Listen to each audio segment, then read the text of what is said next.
Hello, everyone from Relay for Life in Second Life. This is AvaJean Westland, and I am surrounded by two fabulous women in Second Life, Catalina Stahelli and Melodie Jigsaw, who are co-captains, co-leads, and designers for Relay Rockers. Ladies, thank you so much for participating and meeting with us today. Thank you, Thank you. AJ. We're glad to be here. Great. Well, let's start with this. First off, we're in this magnificent building. Can you tell us about it? I saw the poster outside said Stand. Can you tell us, please, about the building that we're in? It's called Stand, and it's magnificent. Can you tell us a little bit about it, or what was the impetus, what was the inspiration, and what it represents? Sure. Stan started out as a dream, and the idea was to create an exhibit where we could highlight different people from across the relay world. And so I went to the Rockers and I said, I have this idea, and I'd love to see it happen. Well, can we do this? And so Trader asked his signature questions about it. How much work will it involve? What will happen, etc. And I said, I have no idea, but I really want to see this happen. And so in the end, the rocker said, yeah, let's do it. And we started working on it. And the idea is to create a place where people can come that is quiet, that is a place where you can just kind of wander and roam and see the pictures and hear the stories, whether it's 2 o'clock in the afternoon when you've got all your friends around you, or if it's 3 a.m. in the morning and you're just by yourself. And the ideas came about because I have a friend who found out that he had lung cancer, and he did not want anybody to know. He did not want to go to ACS. He did not want to join a team. He did not want to come to any events. Really? And yes, he didn't want any part of it because he didn't want people to know. And I thought to myself, he can't be the only one.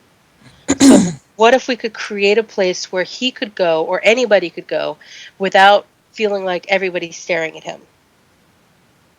Wow. So they don't feel judged, of course. Hmm. Cancer is a pretty hard diagnosis to hear, and you don't want to feel pity, and you don't want people feeling sorry for you. So I can understand that. So I love the story behind it. And when I was looking around before, I saw that there are all these wonderful posters that have a few pictures changing with stories of different people, and it seems like these are people that are from across the Relay for Life teams in Second Life. So can you tell us a little bit about the idea of pulling in stories from everyone in Relay for Life? Yes. Um, I am an eternal optimist, and I love the idea. I love the idea of collaboration and the idea that we are one team. We are the relayers of Second Life.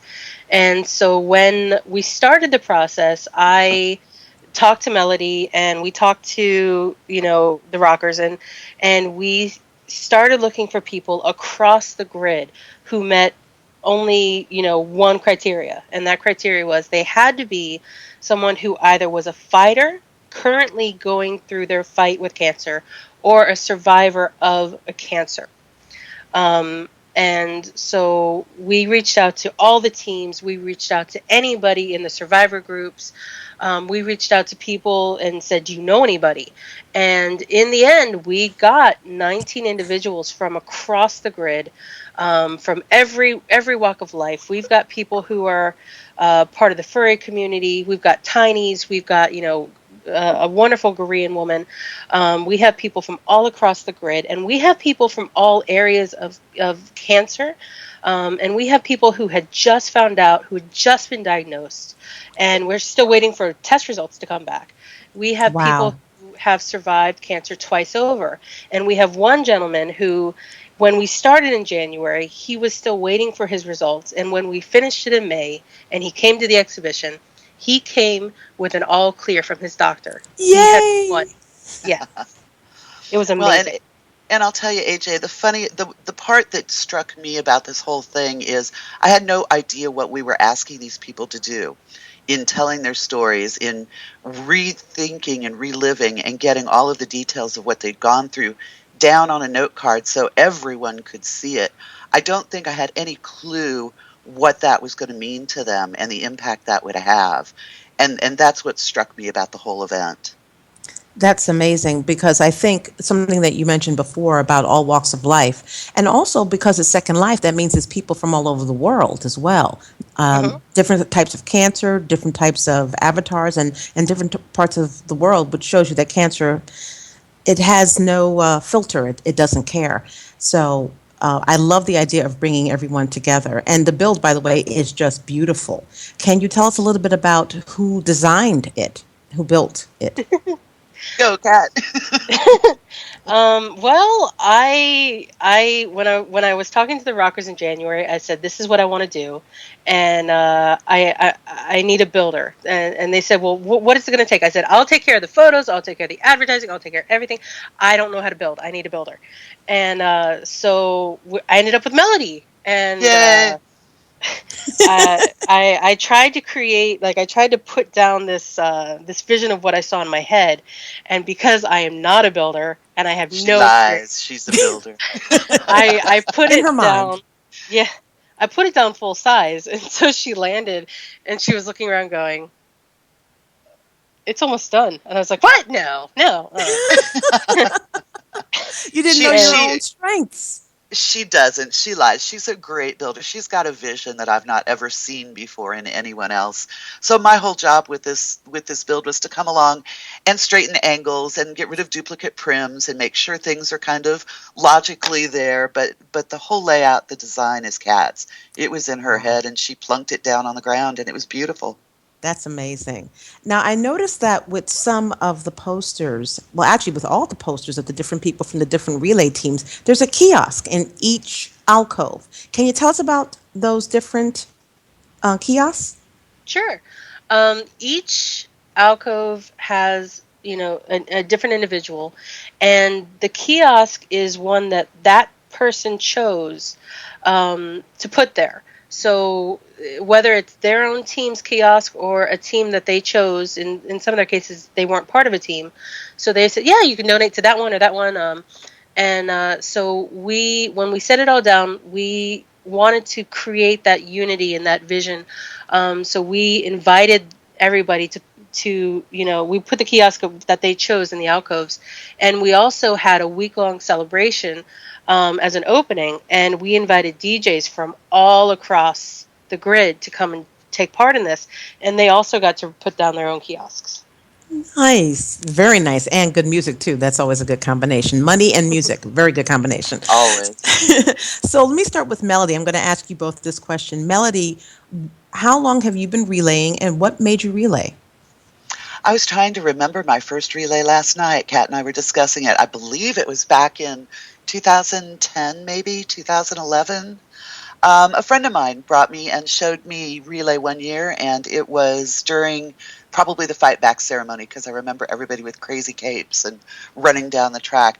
And I fell in love with the idea that everybody comes together. I relay mainly because I can. I've been very, very lucky. I'm not touched by cancer. None of my family, none of my very close friends in real life have had to deal with it. So I'm here because I don't want to be touched by cancer. I love that. I absolutely love that. And pardon me, I Thank just you. had a little frog in my throat. So, so Kat, your turn. How long have you been relaying, and why do you relay? I started relaying in high school with real life relays, and when you're in New Orleans, they do everything with style. And I will always remember that relay weekend. When I was in high school, we got together and we had everything from like the 10-gallon buckets of fresh jambalaya and etouffee and crawfish on the tables. And we had, pet alligator you could pet on your way around the track. And we had live Zydeco music. I mean, it was a party in the best sense of the word. And so when I found out that Relay for Life was in Second Life, I was actually pretty happy about it because I move all over the place. And right now I live in northern Alaska, and there's not a local chapter there.